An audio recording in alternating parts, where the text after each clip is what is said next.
ಪುಲ್ವಾಮಾ ದಾಳಿಯಲ್ಲಿ ಹುತಾತ್ಮರಾದ ವೀರ ಯೋಧರಿಗೆ ನಿನ್ನೆ ಬಳ್ಳಾರಿಯಲ್ಲಿ ಕ್ಯಾಂಡಲ್ ಮಾರ್ಚ್ ಮೂಲಕ ಭಾವಪೂರ್ಣ ಶ್ರದ್ಧಾಂಜಲಿ ಸಲ್ಲಿಸಲಾಗಿದೆ. ಈ ವೇಳೆ ಪಾಲಿಕೆ ಮಹಾಪೌರ ಪಿ. ಗಾದೆಪ್ಪ, ಪಾಲಿಕೆ ಸದಸ್ಯೆ ಸುರೇಖಾ ಮಲ್ಲನಗೌಡ, ರೈತ ಮುಖಂಡರು, ಮಾಜಿ ಸೈನಿಕರು ಪಾಲ್ಗೊಂಡಿದ್ದರು. ಸುದ್ದಿಗಾರರೊಂದಿಗೆ ಮಾತನಾಡಿದ ಮಾಜಿ ಸೈನಿಕ ಪ್ರಹ್ಲಾದ್ ರೆಡ್ಡಿ, ಸೈನಿಕರು ಕುಟುಂಬವನ್ನ ತೊರೆದು ದೇಶಕ್ಕಾಗಿ ಪ್ರಾಣಾರ್ಪಣೆ ಮಾಡಲು ಸದಾ ಸಿದ್ಧರಾಗಿರುತ್ತಾರೆ. ಅವರ ತ್ಯಾಗ ಬಲಿದಾನಗಳನ್ನ ಸ್ಮರಿಸುವುದು ಅಗತ್ಯ ಎಂದರು. ರೈತ ಮುಖಂಡ ಕೆರೂರು ಮಾದರೆಡ್ಡಿ ಮಾತನಾಡುತ್ತಾ, ದೇಶಕ್ಕೆ ರೈತ ಮತ್ತು ಸೈನಿಕರು ಸೇವೆ ಅಮೂಲ್ಯವಾದದ್ದು. ಸರ್ಕಾರ ಸೈನಿಕರ ಕುಟುಂಬಕ್ಕೆ ಭದ್ರತೆ ಒದಗಿಸುವ ಕೆಲಸ ಮಾಡಬೇಕಿದೆ ಎಂದರು. ಮಹಾನಗರ ಪಾಲಿಕೆ ಸದಸ್ಯೆ ಸುರೇಖಾ ಮಾತನಾಡುತ್ತಾ, ಸೈನಿಕರು ದೇಶದ ಸುರಕ್ಷತೆಗೆ ನಿರತರಾಗಿರುತ್ತಾರೆ.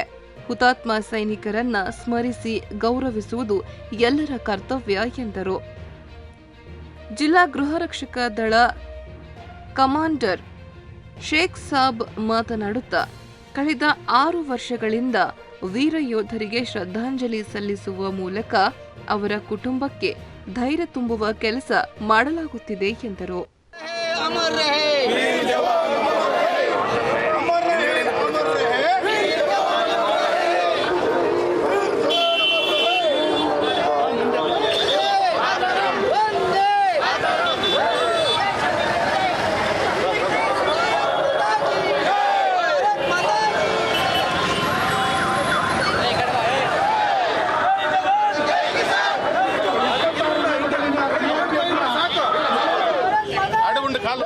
ನಮ್ಮ ಸುತ್ತೊಂದಿಲ್ಲ, ನಾವು ಈ ಮನೆಯಿಂದ ಹೋಗ್ತೀವಿ, ಇವಾಗ ಬರ್ತೀವಿ, ರಿಟರ್ನ್ ಬರ್ತೀವಿ, ನಮ್ಮ ಭರವಸೆ ನಮಗಿರಲ್ಲ.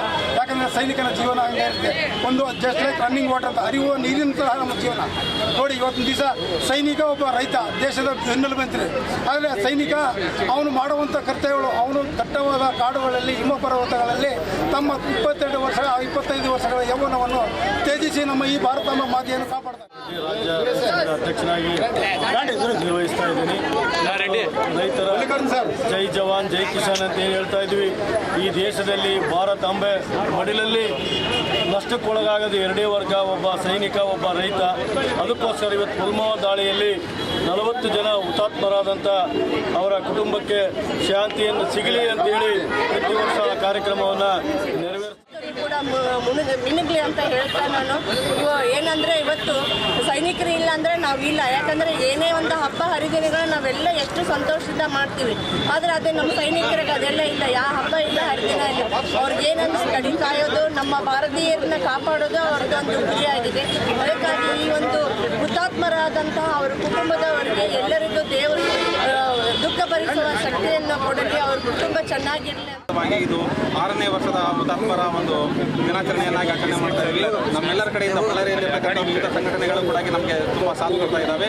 ಪರಮಾತ್ಮನು ಈಗ ನಮಗೇನು ನಮ್ಮ ಈ ಒಂದು ಪುಣ್ಯಭೂಮಿಯ ರಕ್ಷಣೆಯ ಮನೆಯಲ್ಲಿ, ಶಾಂತಿಯ ಮನೆಯಲ್ಲಿ ಹುತಾತ್ಮರಾಗಿರ್ತಕ್ಕಂಥ ಎಲ್ಲ ಯೋಧರಿಗೆ ಕೂಡ ಅವರ ಆತ್ಮಕ್ಕೆ ಶಾಂತಿ ನೀಡಿ ಪರಮಾತ್ಮನು ನಿಮ್ಮೆಲ್ಲರ ತೃಪ್ತಿಕರ್ತನು ಈ ಲೋಕದಲ್ಲಿರುವ ಅವರ ಕುಟುಂಬಕ್ಕೆ ಕೂಡ ಧೈರ್ಯ, ಸ್ಥೈರ್ಯ ಮತ್ತು ಉತ್ತಮ ಜ್ಞಾನ, ಶಕ್ತಿ, ಆರೋಗ್ಯವನ್ನು ಕಲ್ಪಿಸಿದೆ ಅಂತ ಹೇಳಿ ನಾವೆಲ್ಲರೂ ಕೂಡ ಪ್ರಾರ್ಥನೆ ಮಾಡ್ತೀವಿ.